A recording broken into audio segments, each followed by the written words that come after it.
are listening to Kan Reka, the foreign languages channel of the Israeli Public Broadcasting Corporation. In the headlines, Israel will reduce electricity supplies to the Gaza Strip, this after the Palestinian Authority limited how much it pays for power to the enclave run by Hamas. No breakthrough was reached in high-level talks with Egyptian officials in Cairo. Good evening, it's 8 p.m. in Israel, Monday, June the 12th, 2017. This is Nomi Segal with the news. Israel has decided to heed a Palestinian Authority request to cut the electricity supply to the Hamas-run Gaza Strip after the West Bank-based Palestinian Authority announced that it would cut and limit its funding. The authority has been paying 40 million shekels a month for 125 megawatts of power, but recently said it was now only prepared to pay for 20 to 25 million shekels a month for electricity to Gaza. The Palestinian is hoping the move will exert pressure on Hamas to relinquish control of the Strip, which it gained in a forceful takeover and fighting exactly a decade ago between June 10th and 15th, 2007. Israeli authorities have been concerned that further cutting electricity would further destabilize Gaza. But after the recent decision by Palestinian Authority President Mahmoud Abbas and his Palestinian Authority to cut its funding for Gaza electricity, the coordinator of government activities in the territories, Major General Yoav Mordechai, said he would cut the Gaza supply. Yesterday, the Israeli Security Cabinet decided to accept the recommendation of the Israeli military to reduce the supply at the request of Palestinian Authority President Abbas, whose confrontation with Hamas has escalated in recent months. Hamas said in response to Israel's decision that it will have dangerous consequences for the lives of 2 million Palestinians living in Gaza. Fawzi Barhoum said it will affect all aspects of life, the humanitarian, social, the environment, and health aspects. Adele Raemer is a resident of Kibbutz Nirim on the border with the Gaza Strip. She is affiliated with the Movement for the Future of the Western Negev. Raemer expressed disappointment with this apparent Israeli-Palestinian Authority cooperation to further cut the Gaza electricity supply. I was hoping for collaboration between the Israeli and the Palestinian government, but I'm not quite sure that this is what's going to achieve what we'd like to achieve here. In essence, nobody really cares about the Gazans. The Fatah in the West Bank don't care about them because they're going to do these electricity cuts, and they say that they want us to allow through only the amount that's needed for the civilian population. But you know that the civilian population isn't going to get it, that Hamas will be taking their cut by hook or by crook. But isn't that the point anyway, Adele, that actually you could argue that perhaps even if the Palestinian civilian population in the Gaza Strip will be, and it will be, as you say, adversely affected by this additional cut in electricity, the aim in the long term is to get Hamas out. Okay, but I don't think that's the way to do it. I think they need to do something that's going to talk to them. I don't think that this is going to be the way that's going to get the Hamas out. In essence, what it's saying to the Gazans is, nobody cares about you.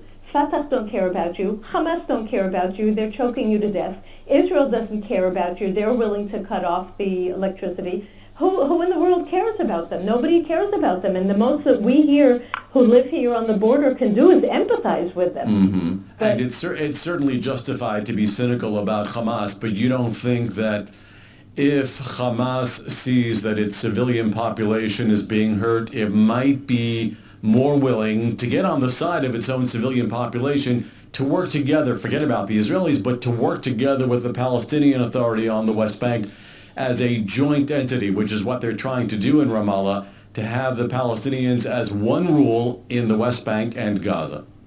I think it's just going to make people more desperate, and desperate people are dangerous people. Meaning more terrorism, more rockets from the Gaza Strip, if anything. Yeah, people are going to be angry, people are going to be frustrated. I don't think there's enough power there to forcefully overthrow the Hamas from within. I think it needs to be done from without, but I don't think this is the way to do it. What does that mean? Do you, or in the movement, do you have ideas What is the best way to work towards a joint Palestinian entity without terrorist control in the Gaza Strip? By talking to everybody. This I'm saying is Adele. The movement does not suggest things. The movement says, we're not the politicians, we just live here, and we want things to change. The politicians are the ones that need to decide. But I don't think that what they're doing is something that's going to help the situation. It's taking a really, really big chance.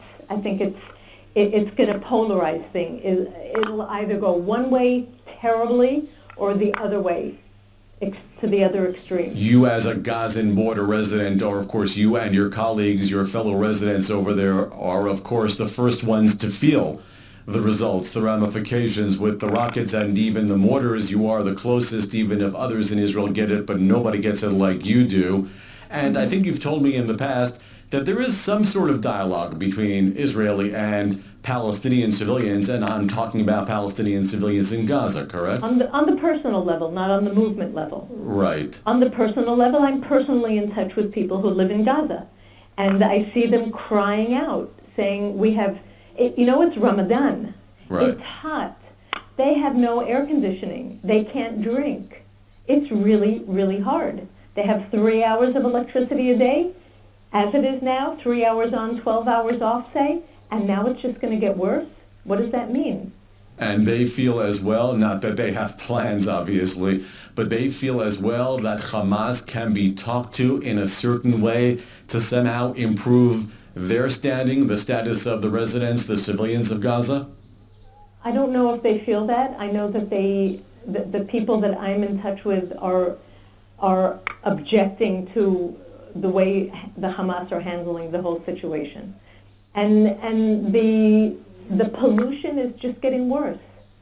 The sewage water is threatening us imminently. It's going to come into our underground water. It's already coming into the streams that are by the Moshavim in the northern part of the Gaza border. It's already affecting us. So ultimately, Hamas is potentially ruining the lives of Israelis, well, aside from the rockets, obviously, but even in a day-to-day civilian way of life. Absolutely.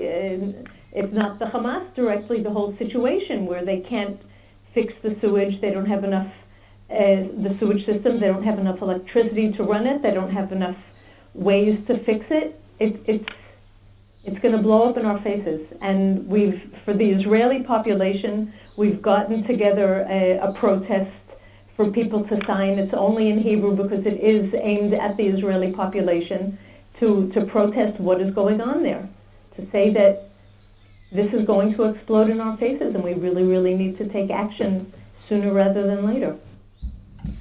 Adele Raemer speaking to David Ze'ev.